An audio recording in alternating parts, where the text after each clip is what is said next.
Alright, let's make sure we are live. 13 minutes late, but that always happens. Never on time. Okay, I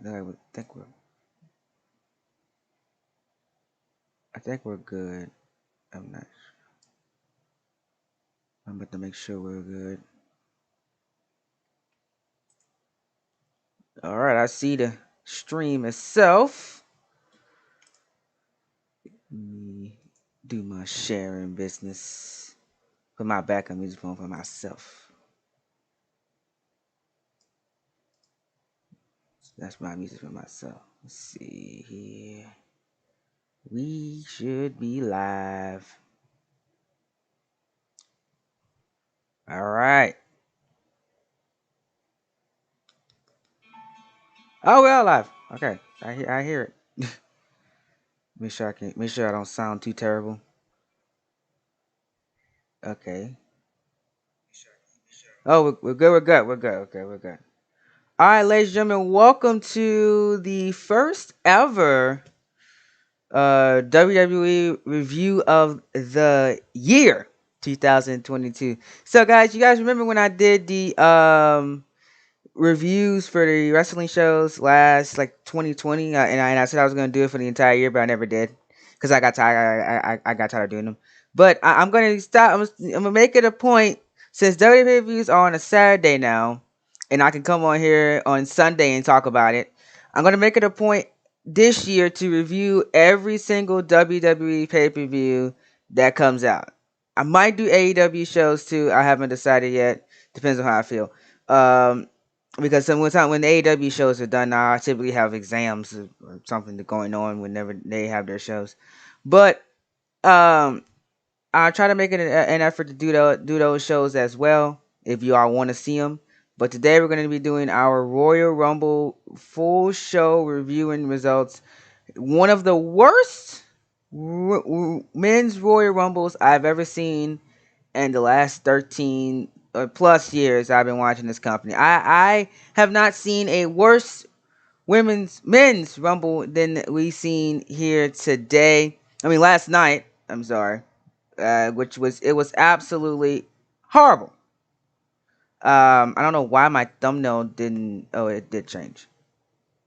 Okay, I was looking at the wrong show. But yeah, if you guys enjoyed this video, make sure you guys hit that like button, subscribe down below. I'm not going to waste too much of your time. I have a lot. I have a lot to talk about, and man, oh man, I don't even know where to begin. I don't even know where to begin. I think we're going to just start with the full card, and we're just going to go match by match, and talk about each thing that I've seen. You know. Yeah, I would say 2015 or 2017 is the second worst. But this is the worst.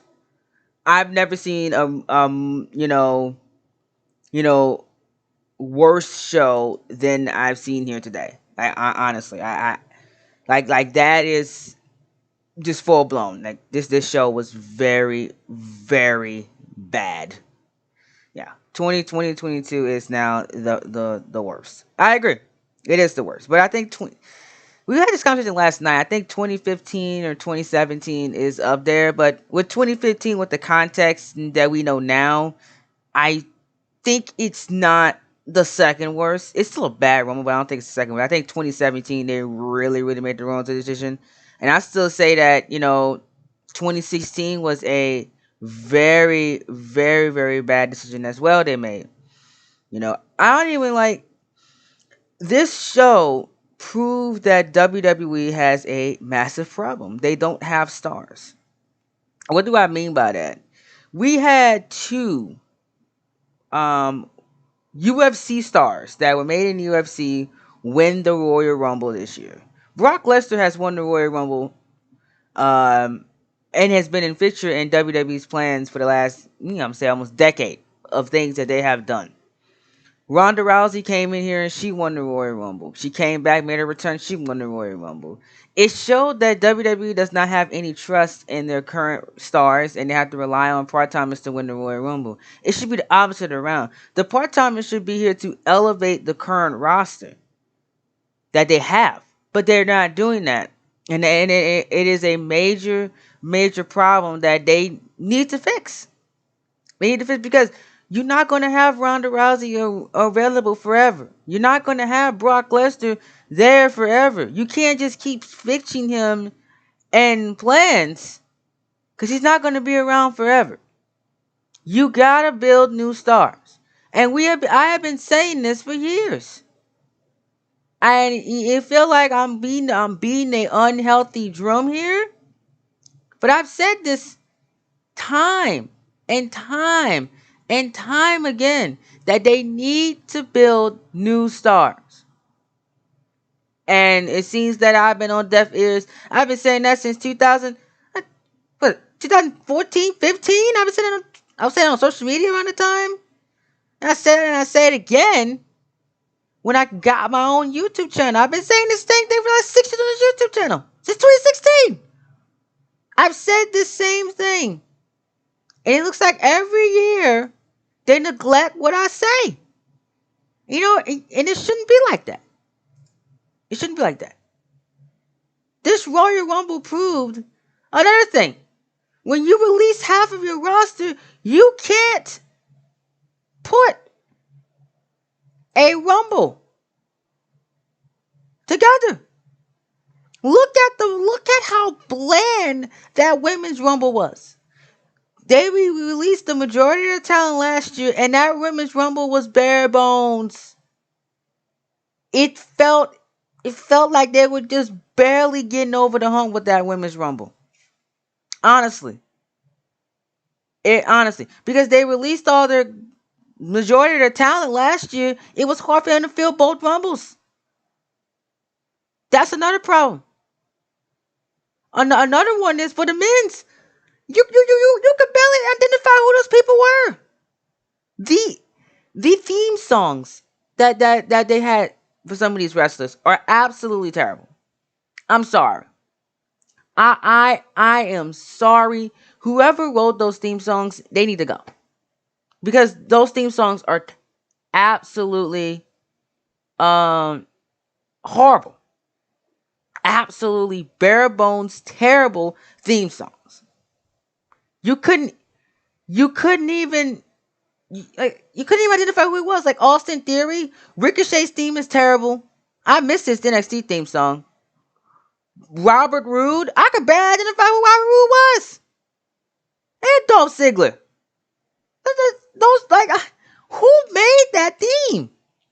Seriously. It was absolutely terrible. You should feel ashamed whoever made that theme song. Oh, made those theme songs. Like they gotta go. They gotta go. Cause I'm sorry. These themes are so bad now. Really, really bad. Now, keep in mind, I don't watch Raw consistently. Cause let me be honest with y'all. I've been stopped watching Raw consistently. Since November. Since the draft, I haven't watched that consistently. So I barely keep up with Raw. I just keep up with SmackDown and NXT for WWE, and I watch AEW and I watch Impact from time to time. So out of all the companies, the people with the worst themes has to be the WWE side. I mean, I've never seen more worse theme songs in my life. So generic. Here comes generic superstar number 2. Generic superstar number 3. It was generic. Like, seriously. Can we get CFO back? Can we get Jim Johnson back? I mean, you let go of an inaugural part. Because an inaugural part of a character, y'all don't understand this. What makes a character is their theme song, their look, and their gimmick. That's what makes a wrestling character. If your theme song is terrible, it is hard to get behind somebody. Who wants to cheer for a guy that has generic theme number 1? What made some of the best people in professional wrestling history were theme songs. Theme songs made things better for those guys. You know? Like, honestly, like, y'all gotta be better. You gotta be better. Like, I seriously don't understand, you know, like, these themes and where they're going with some of these people. Like, Nikki Cross theme song, going from her sanity stuff, right? You know, and to now, it's just absolutely ridiculous. Like, I don't get it. I honestly really don't get it. Well, they're keeping. I honestly don't even know why they're keeping Ali. Honestly, Ali was asked to be in the men's Royal Rumble. Honestly, he would have probably made it better if he was there. But he was asked to be in the men's Royal Rumble. He said no. He's not gonna be in there. He wants his release. And then, like you said, they give these guys a little push, and then they just drop them out, and then they release them. That's the endless cycle. And until that cycle is broken, you're gonna get Royal Rumbles like you've had last night. You know, and it was going so well. I'm not gonna lie, the show opened perfectly. Roman Reigns versus Seth Rollins was the best match of the night. And I'm gonna say that wholeheartedly, with all my chest. Roman Reigns versus Seth Rollins was the best match of the night. And you can't tell me otherwise. That was storytelling at its finest, getting in people's head at its finest. It's everything I wanted to see. Absolutely perfect. I love that match. Still do. I love it. You know, that was an amazing match. You know, and it set the tone for what I thought was going to be a great Royal Rumble show. Seth Rollins made his entrance to the crowd dressed in Shield attire and with the former group's music playing. Immediately playing Mind Games with the champion. Now keep in mind, you remember, if you watch SmackDown, which the majority of you probably don't watch SmackDown, these days, Roman Reigns was trying to get into the head of Seth Rollins the entirety way to the Royal Rumble. And their promos were just absolutely perfect. I loved every single promo leading up to this show. Like 100%. This was the best feud going in. And by far. You know. And it's like a transition of things. Because the two gimmicks. Roman Reigns is the hated one for good reason. And Seth Rollins is the babyface. You know. And they used the fact that Roman Reigns has never beaten Seth Rollins one-on-one since they broke out the Shield. And that is the truth. Rollins has won every single match against Roman Reigns up to last night. Which we'll get to the finish in just a second. You know? And that was picture perfect storytelling. That's how you're supposed to keep somebody invested. That was really, really good. I gotta give WWE credit with that one. They did a very, very good job with that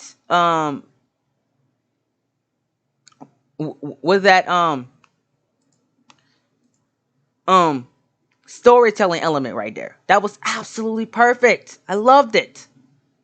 Absolutely loved it. Rollins immediately used his quickness to counter Reigns repeatedly before knocking the champion from the ring and hitting a pair of suicide dives. Rollins urged Dominic as he powerbombed Reigns through the announce table and even countered a spear with a kick to the face. He did not do the pedigree. He tried to do the pedigree, but he did not. Rollins almost won the match with a stomp, but Reigns was able to kick out. Reigns was finally able to get the upper hand with a clothesline and a bit of offense before Rollins locked him in a triangle choke. Reigns continued fighting back and scored near falls, including a Superman punch after a spear outside the ring. Reigns tried for another in the ring, but ran into a pedigree, which he tried to get fully of it, but he got a little bit of the pedigree for the 2 count. After Reigns ran into hit another spear. Rollins laughed at him and offered a fist bump, only for Reigns to lock in a guillotine choke. This is where I thought the match was over. I thought the match was over after this guillotine choke, but somehow Rollins tried to crawl to the ropes to break the hold, and he got the ropes. And I was like, what? So how is this going to end? Reigns refused to break the hold. He kept going. And for the first time in a long time, referee went 1, 2, 3, 4, and he just said 5. Rang the bell, causing a disqualification. Reigns then stood in shock in the ring as the crowd booted and chanted, "Roman sucks." Reigns left the ring. He grabbed the chair and used it to lay out Rollins, calling back to the Rollins chair attack that broke up the Shield in 2014. And that is when I said yes. Roman Reigns, he said he didn't forget. He hit him just like Seth Rollins hit him first in 2014. Bang! Right to the back. That was picture perfect storytelling for what was the best match of the night by far. What's up, Dynaman? What's up, Rock Rectangle? What's up, Bertie? Thank you so much for joining us for the stream. I appreciate you guys. It was perfect. It was literal perfect. You know, they kept the story of that Roman Reigns still can't beat Rollins, hanging around Roman Reigns' neck. Rollins stays as a fresh and compelling challenge moving forward, since he did not eat a clean loss and he lost by disqualification, which you can continue that either into the Elimination Chamber or possibly WrestleMania. And here's where I'm going to talk about what they should do, which they probably won't do. I'm going to tell you what WWE should do heading into WrestleMania. In my honest opinion, this is what WWE should do for the WWE Universal Championship. I'll tell you in just a few minutes. Well, overall, that was the best match of the night. I give it an A-. Perfect. I loved it. Loved the DQ finish. It kept things fresh, and it kept things very interesting, I thought, as we go into the rest of the night, which we're about to get into in just a second. We move on to the Women's Royal Rumble. So we asked this question when me and my people in a group chat, Universe Mode Brothers, some Universe Mode YouTubers and some good friends of mine. What should follow this match? And I said, possibly a Royal Rumble, or I said maybe Bobby and Brock. I was trying to figure out how can you follow that, and then they just started immediately with the Raw and Women's Royal Rumble. Yes, Roman Reigns did beat Seth Rollins on a Raw in 2017, but I guess WWE is going with the thing that Roman Reigns has never beat Seth Rollins on pay-per-view, which he has not, because every pay-per-view match that they have had, Seth Rollins has won, or Dean Ambrose has won with the Shield triple threats and stuff. So technically, Roman has not beaten Rollins on pay-per-view, but he did beat him on a Raw in 2017, though. Yeah, that was a very interesting. 2017 was a very interesting year. That was the height of the Roman Reigns hate, especially after when he beat the Undertaker at WrestleMania. But I digress. So they continued on with the Women's Royal Rumble. Boss Time Sasha Banks came out number 1 before the return of Melina, which are number 2. She was the first legend in this year's match. 2 traded words, but Banks scored the elimination just seconds later. The next legend out was Kelly at number 4. Joining Banks is Tamina inside the ring. I'm going to just recap this really quickly. Banks scored her second elimination in the match, doing she managed to counter a Rana by Kelly before seeing the legend to the floor. Banks, one of her favorites coming in, was eventually eliminated by Queen Selena. This is where I had a problem. It wasn't like, Lita that eliminated Sasha Banks or Charlotte that eliminated Sasha Banks. It was Queen Selena eliminated Sasha Banks. Why? Why would they do that? Out of all people, you give it to Queen Selena? Ain't the way Sasha Banks went, which is so anticlimactic. How do you do that to one of the biggest women on the roster? I don't understand that at all. That bothered me. The 2021 Women's Royal winner, Bianca Belair, entered at number 8. Michelle McCool was among the legends that even managed to score a elimination, tossing Dana Brooke out the ring. Sonya Deville was at number 11 in her WWE official jacket for a little bit, as she joined commentary instead of immediately entering the match. Deville eventually joined the match to attack Cameron, as Cameron made her WWE return for the first time, to correct me if I'm wrong, since 2014, I believe? Or was it late 2013? I remember Cameron had a few dates with the Funkadactyls before Naomi went singles for a little bit, or was with her husband, and or at the time boyfriend, husband, with the Usos or whatever for a little bit. But correct me if I'm wrong. I believe the first time since 2014 we have seen Cameron in a WWE ring. It might be 2013, but I'm going off memory. I think it's 2014, because I think after 2014 we did not see her for years until last night.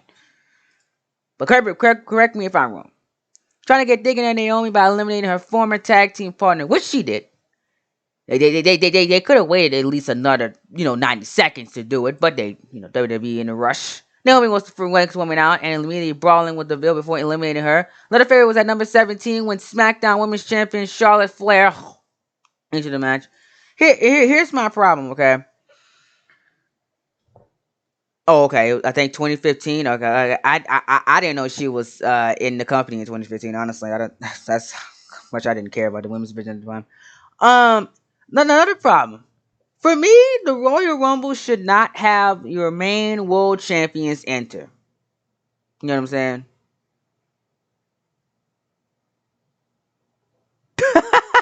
Oh my god, that was funny. Wow, they released her because she tried to pin Naomi on her stomach. That is just hilarious. That's hilarious. One of my main problems with this match, and one of my main problems with the show overall, was the world champions entering the Royal Rumble. Why is Charlotte in the match?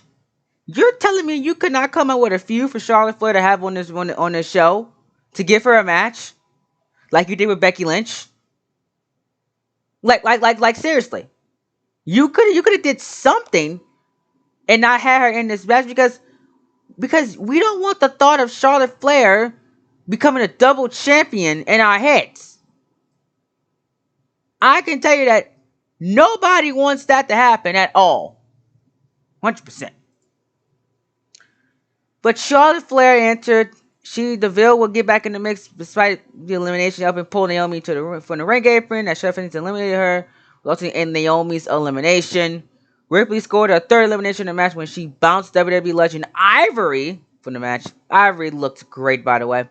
The first of the Bella Twins came into the match at number 19 when Brie entered. Brie was followed by Impact Women's Champion Mickie James. That was great. James eliminated McCool in a callback to their long rivalry that they had. They continued to play our rivals, with Nikki Ash entering the match from the Timekeeper's area to attack Rhea Ripley from behind, only to fail to score the elimination. Nikki Bella was at number 24, as it continued to feel like there were more legends than the current members of the current WWE roster in the match. Because they eliminated the majority of they released the majority of the women's division last year. Sarah Logan was a big surprise at number 25, and there were 10 women still in the match. Logan was immediately eliminated by the Bella Twins, and the Twins then quickly eliminated Morgan. Lita entered at number 26, eliminating James for the match. Number 28 was Ronda Rousey, receiving a massive pop. She did get a good reaction, and drawing an intense stare from Flair. Rousey ran through everyone in her way before eliminating Nikki Ash. Brie Bella eliminated her sister after faking that she was going to save Nikki from Rousey, but Brie was then eliminated by Rousey. The final entry in the match was Shayna Baszler, who immediately joined forces with her old friend Rousey. Rousey continued to score eliminations as she dominated the match. The final four was Rousey, Flair, and Baszler. I would have much rather took Shayna Baszler or Bianca Belair winning this, but we already knew that Ronda Rousey was going to win whenever she entered. That was a given fact whenever she was in this match. Flair simultaneously eliminated Baszler and Belair, leaving her alone with Rousey to determine the winner. Flair charged at Rousey and Rousey caught her, suplexing her over the top rope for the win. Rousey looked rusty and didn't have her standard impact in the cast of the Rumble. The match overall was a bit clunky, with too many women who aren't used to working together all getting stuck in the match and slowing things down. Probably the worst women's Royal Rumble since the start of holding the matches. Ronda Rousey wins the Women's Royal Rumble. I agree with that. I was fine with Rousey winning because I knew that I actually picked her to win before the match even started. I said if Ronda Rousey's coming back, she's going to win this. Oh, I had Bianca Belair winning. And my prediction was correct. Ronda Rousey wins. I have no problem with this because I want to see Ronda Rousey versus Becky Lynch at WrestleMania. The match that we should have gotten at WrestleMania 35 in 2019. I want to see it at WrestleMania 38. That's what I want to see. And I hopefully we get that match tonight. So, moving on at WrestleMania. Moving on, we had Becky Lynch versus Doudrop, aka the bathroom break match. No offense, I'm not gonna harp on these two women. They did what they had to do, but I just did not care about this match. There was no story. There's no story, no build towards it that I cared about. It was a good match, but I just could not find myself to care. And the crowd were the same way because apparently the WrestleMania sign was on fire during the match. And the crowd was more focused on the fire in the arena than to care about what was going on inside of the ring. If the crowd didn't care about this match, I'm not going to care about the match. Simple as that. And I did not care about this match at all. At all. We knew Becky Lynch was going to win because we just seen Ronda Rousey win her match. Common sense that they are building up a Becky versus Ronda match. That's the biggest match that they can do for WrestleMania. I don't see Ronda going after Charlotte. I see her going immediately after Becky Lynch. Because that's the match that the fans wanted at WrestleMania 35. We all wanted that match. Whenever Becky Lynch was going over her rise to the top, we wanted that match. And it looks like we're finally going to get it in 2022. So we knew Becky was going to win. There's no way Doudrop was going to win a championship heading into WrestleMania. I know WWE's stupid, but they're not that stupid. No, nothing against Doudrop. She's a great wrestler, but this is WrestleMania, and she's not ready for that position yet. She ain't. We knew that Becky Lynch was going to win this match. Obviously. And this crowd knew it too, because they were not into it at all. Then we got something actually good again. Brock Lesnar took on Bobby Lashley after this for the WWE Championship. Again, another match I had no problem with if the ending of the show wasn't like it was. And here's why you cannot justify Brock Lesnar winning the Royal Rumble. Let me tell you why you can't justify it.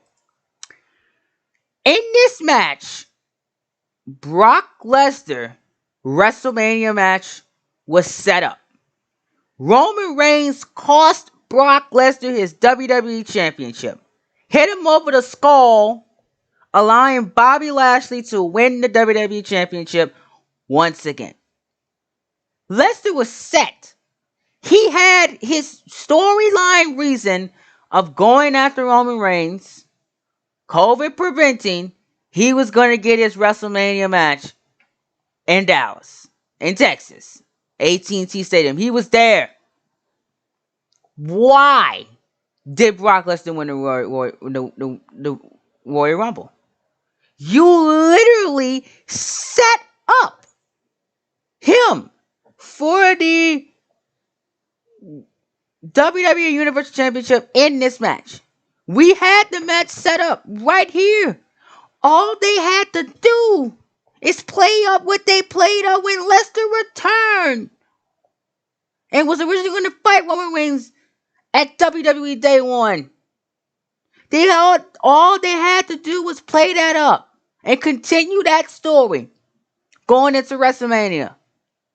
You could have gave the Royal Rumble to someone who was going to fight Bobby Lashley for the WWE Championship, because there's now a report that WWE don't know what they're going to do with the WWE Championship. Well, common sense tell you could have had the WWE Championship winner of the Royal Rumble to determine the number one for the WWE Championship, which should have been AJ Styles.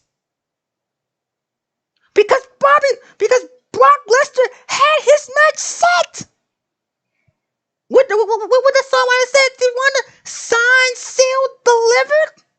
Brock Lesnar's WrestleMania match was signed. It was sealed with that WWE Championship to the head, and it was going to be delivered to him in a check that Vince McMahon would have sent to him before WrestleMania. It was set. All you had to do was give the Royal Rumble to somebody that was going to fight Bobby Lashley at WrestleMania, and you wouldn't have these issues that you're having now. But you give Brock Lesnar the Royal Rumble when he didn't need it. He did not need it. His path to WrestleMania was set. That's what y'all WWE, that's what y'all defenders of the Royal Rumble match are not understanding. Why did you do everything that you did with Seth Rollins? Why did you do everything that you did with Lesnar tonight in that WWE Championship match if y'all didn't set things up?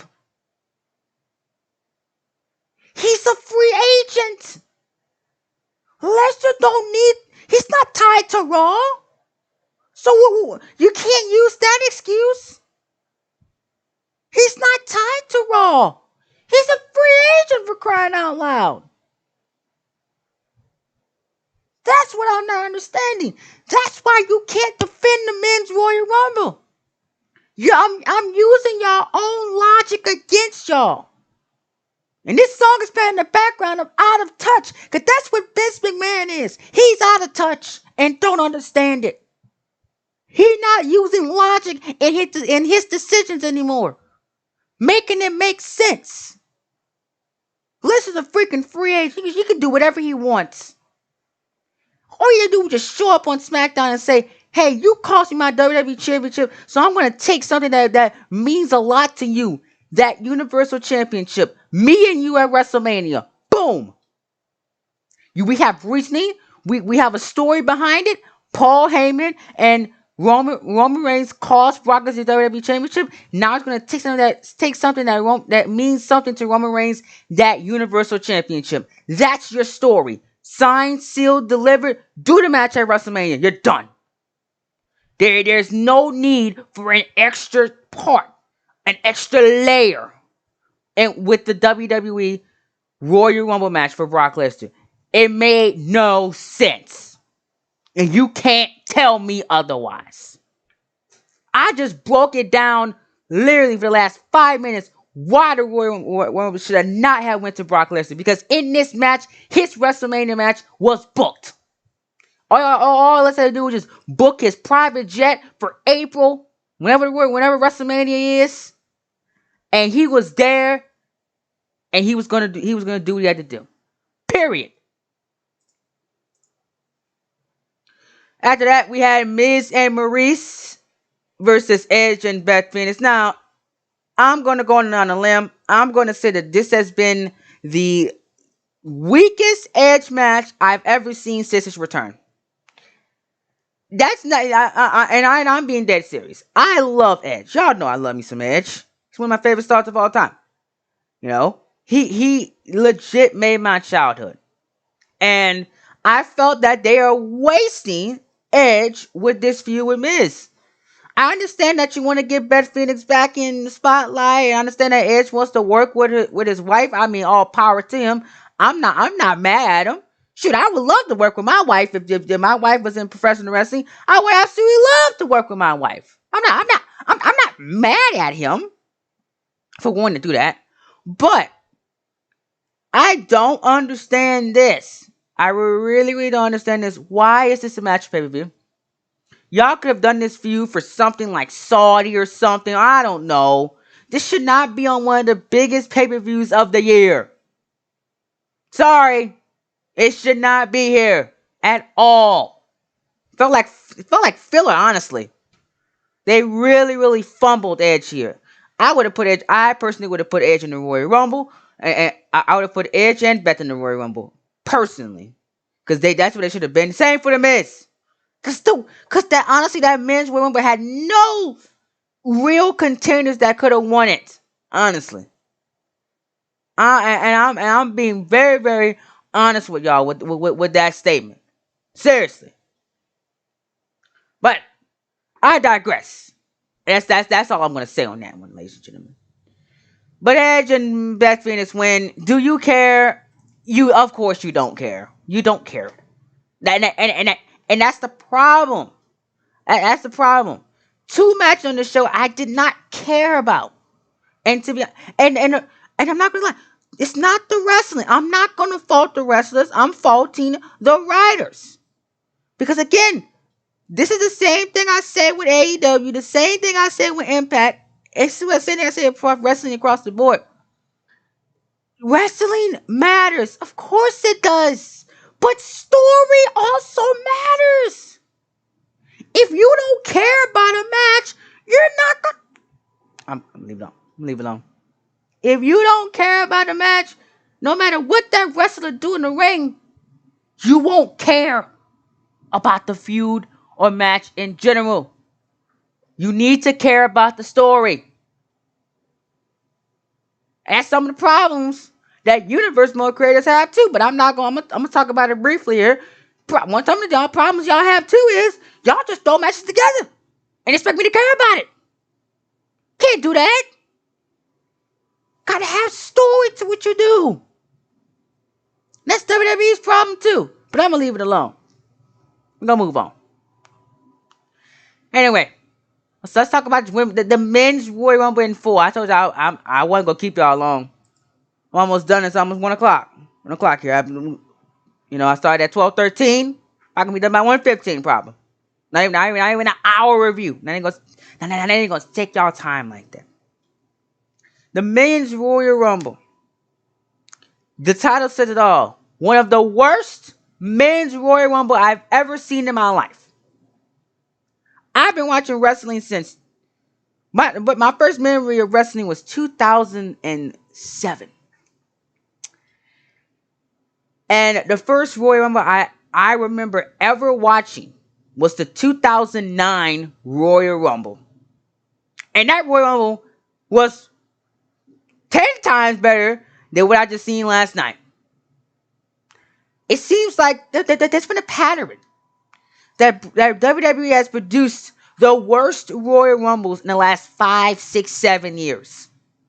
A lot of people point to 2011, 2015, 2014, and 2017 being the worst Royal Rumbles we've ever seen. Some of the best Royal Rumbles we've seen, it's weird how WWE's done this. Obviously 2006, 2007, 2008, kinda. 2020, 2020, not 2020, 2020, 2019, 2018. Those are some of the best Royal Rumbles that we've ever seen. It's kind of weird how WWE does this. They have a pattern when they're having a good Royal Rumble, and then they just have a pattern when they're just doing a terrible Royal Rumble.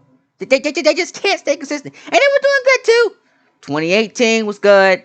2019 was good. 2020, perfect. Whoever we should have the people that was booking the 2020 Royal Rumble write this one. Just saying. That was a good one. But 2021, it's okay. Wasn't bad. The winner was perfect. I love the winner. It was an okay Rumble. But this one, no.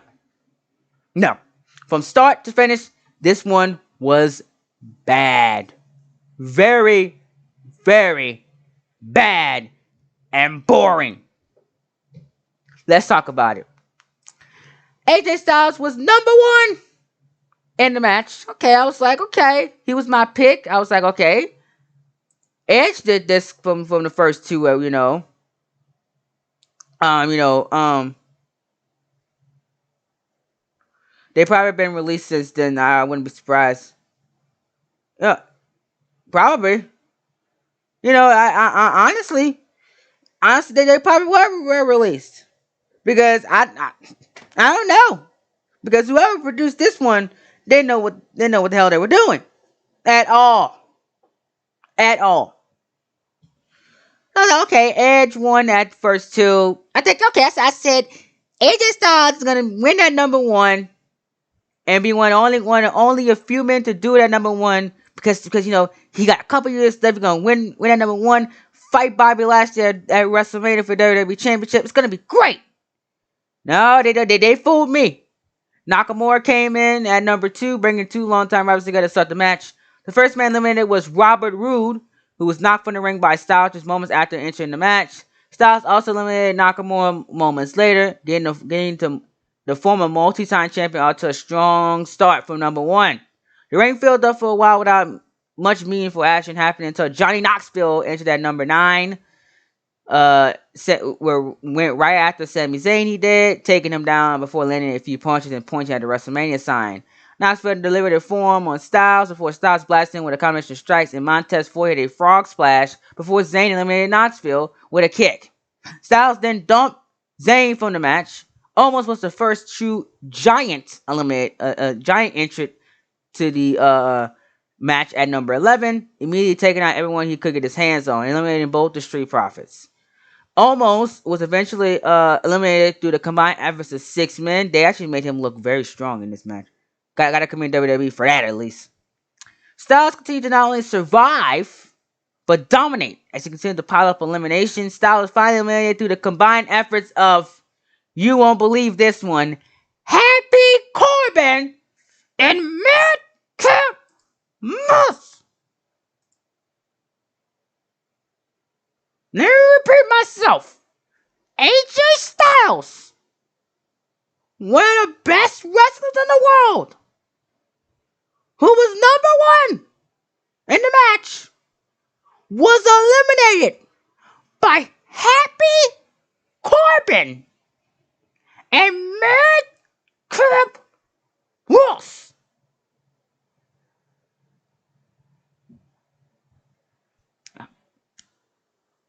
I'm going to just let that sink in for a second. And you wonder why. It's one of the worst Royal Rumbles I've ever seen. Terrible. Oh my God. Very, very angry at this point. As AJ Styles had 6 eliminations at that point. And Happy Corbin and Madcap Moss eliminated him. Unreal.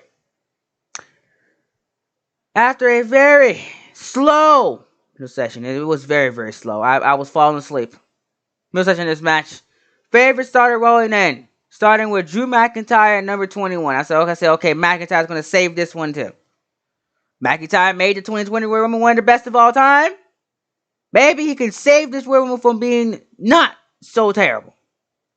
McIntyre quickly took out Corbin and Moss before following both men outside the ring to deliver a few shots with the ring steps. McIntyre took out the people that we hated in the match. Very, very good job, Drew. The back end of the match was loaded with bigger names and former world champions, including Kevin Owens at number 22, Rey Mysterio at number 23. He's always a favorite to win a match. They can always pull Mysterio and give him a push whenever they feel like it. And Kofi Kingston at number 24. Kingston tried for one of his classic women wins to avoid elimination, but as he was launched from the ring apron by Owens, his feet hit the ground before he grabbed onto the ring barricade. That was not supposed to happen. That was a very, very, very, very horrible botch, and it changed a lot of things about this Royal Rumble match, including some spots that they had planned with Kofi Kingston and Big E Langston. That never happened because Kofi, his feet touched the ropes, and WWE honored the rules of the Royal Rumble And they did, and they didn't just say, oh yeah, he technically was on the barricade. His back didn't fall over. No, they honored the rules of the match. Both feet hit the floor. Kofi was gone. That changed a lot of stuff about spots I heard in this match. Bad Bunny was in the match at number 27. Probably the best thing about this Rumble, honestly. He immediately took out Sheamus, Owens, and then Riddle before Sheamus took him out from behind. Sheamus tried to score the mission with a broke kick, but Bad Bunny pulled down the top rope, sending Sheamus to the floor for the elimination. Here comes the money. Shane McMahon entered the match at number 28. You notice, as I'm counting down, there's no Finn Balor in this match, which really, really made me angry. As they didn't even call Finn Balor's name to be in this match. That just pretty much summed up of how awful this match was. A shame, honestly. Honestly, I'm glad Balor wasn't in here because Happy Corbin probably would have eliminated Balor too. It would made me feel even worse in the inside. Where was I? Shane McMahon entered the match number 28, and quickly, no Cesaro.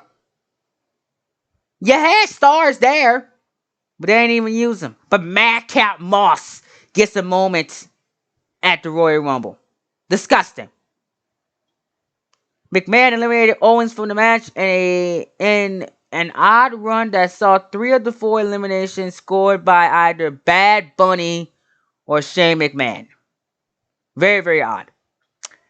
Randy Orton was in at number 29 and immediately worked with Riddle to eliminate Big E and Otis. That made sense. And then the terrible part of the match. Brock Lesnar entered at number 30. Immediately in the final 6 with Orton, Riddle, McMahon, Bad Bunny, and McIntyre. That's one of the weirdest final 6 I've ever seen in my life. Orton, Riddle, Shane McMahon, Bad Bunny, and Drew McIntyre were your final 6 of the 2022 Royal Rumble.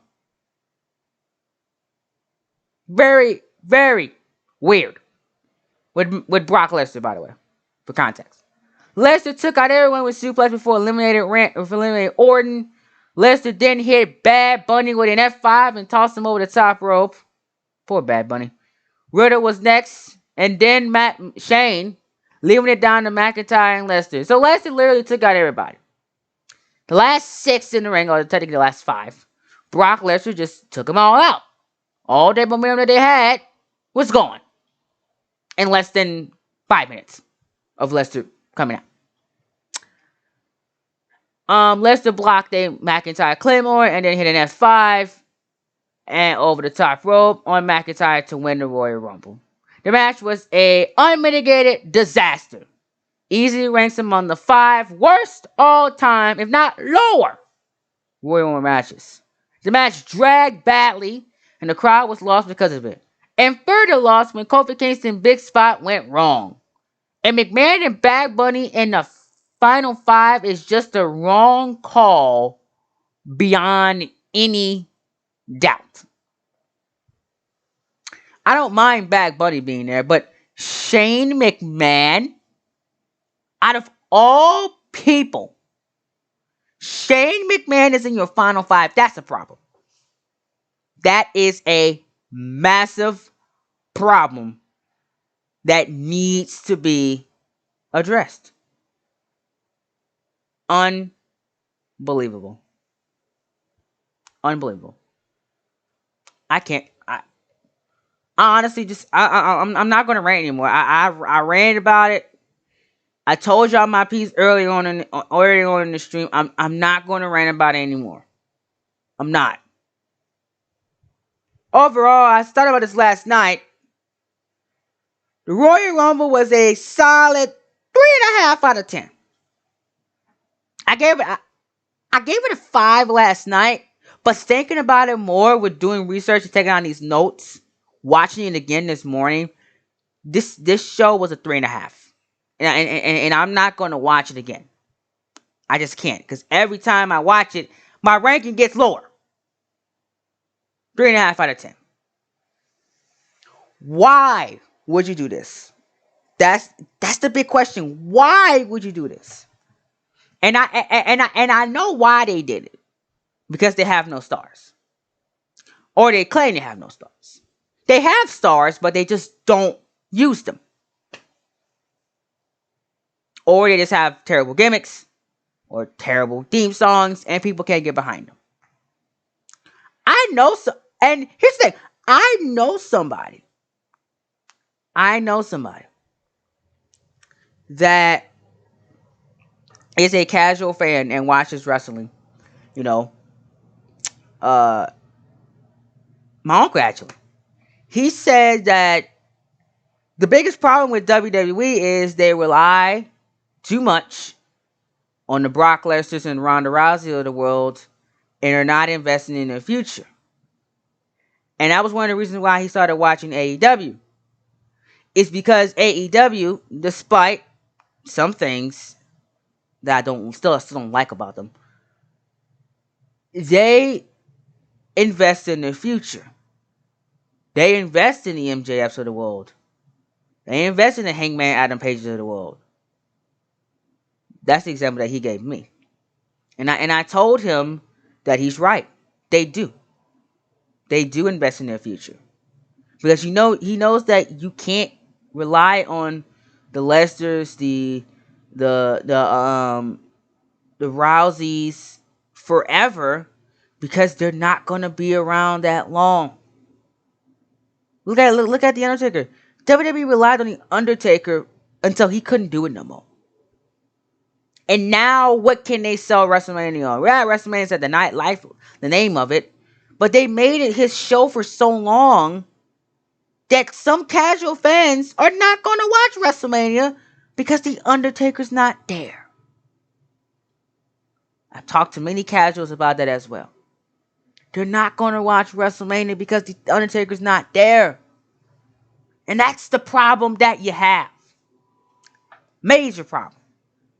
Because if they would have invested in that Finn Balor, or that Cesaro, or that Ricochet, if they would have put time into those guys, we would not have these issues. Can you see in that pic right there? That could have easily been Cesaro. If they would have pushed the guy like he's supposed to do, got behind him, that could have been Cesaro. That could have been Finn Balor right there. But no. Hell, that could have been Adam Cole right there. If they did it right. But no. Those guys are not there because WWE didn't put the time and effort into them like they put the time and effort every year to Brock Lesnar. Same example can go for the women. That's a major problem. A major problem. As a promotion, you need to invest in your future. Because things are happening, guys. Things are happening very quick in the world. And a lot of people that you think are going to be here a long time are not going, or are dropping like flies. Or they're getting injured and their careers are getting cut short. You got to invest in your future. What can sustain WWE to last when my kids grow up? Because the formula that they're going, by the time my kids grow up, there probably won't be a WWE anymore. Because the guys that they keep relying on are going to be too old and they can't do it anymore. That's what we as wrestling fans been trying to drill in this company's head for years. You gotta invest in your future. And you had something good. And here's the problem. You had something good with NXT. And you just stripped it all the way. Triple H's NXT was for the future and had main roster stars that you could have put in positions today. But you didn't do that. You did not do that. And that is a major problem and a major flaw with this company. And until that is fixed, there will always be a problem with the Royal Rumble. Because look at the last Royal Rumble winners. Edge, part-timer. Well, I'm not. Edge, a veteran. And now I'm not knocking Edge. Edge deserved that moment. And he did put up a Roman Reigns. He deserved what he got. I loved it. But again, it's a semblance of a problem. You know, they did something right with the 2020 Royal Rumble winners. They did do that right. 2019 they did do it right. 2018 they did do it right. But 2016 they didn't get it right. 2017 they didn't get it right. When guys were supposed to win, they never went with it. And that's a problem. A major, major problem. Which is why some people are not with the company today. Keith Lee would have been perfect for that position. That picture that Brock Lesnar is standing in, that could have been anybody. Keith Lee. Karrion Kross. Aleister Black. Come on, man. Imagine if Aleister Black won that match. And you give me an Aleister Black WrestleMania World Championship match, possibly against this version of Roman Reigns? That would have been magic. But they don't think like us. They don't. Brock Lesnar should only be used for big time occasions and big time matches.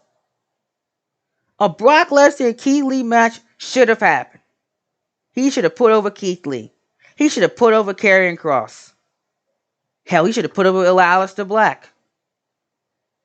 That's how you're supposed to use your part-timers. And I give AEW a lot of criticism sometimes, but I gotta give them credit. They don't use their part-timers and legends like WWE does. Their part-timers and legends are used to get over the current crowd. That's how they're supposed to be used.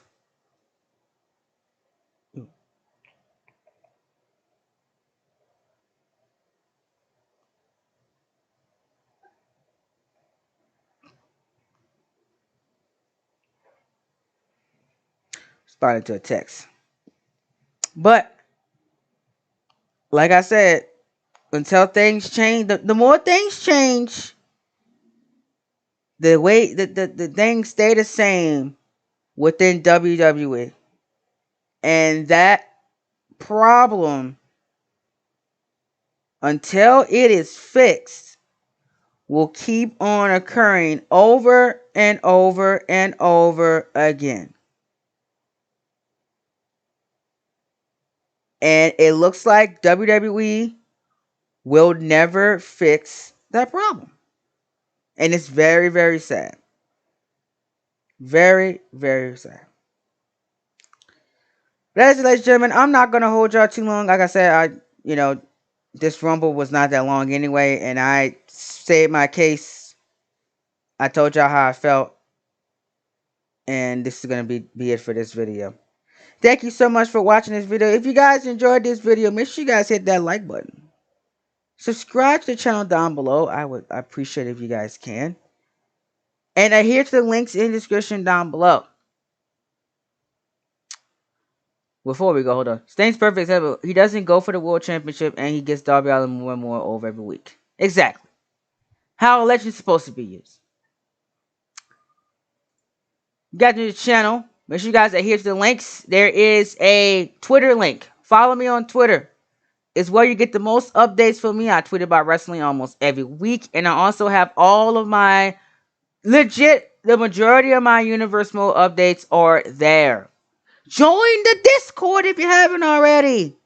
We have conversation about wrestling every single week. In the Discord, I ask you guys questions about the Universe Mode.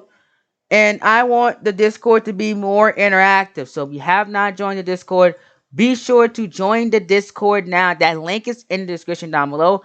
I will also put that link in the comment section. I really want the Discord to be more active this year. So join that thing and get involved with some of the conversations. We love fan feedback, especially on the Universe Mode series. I know a lot of you guys don't have Discord. A lot of you guys don't have Twitter.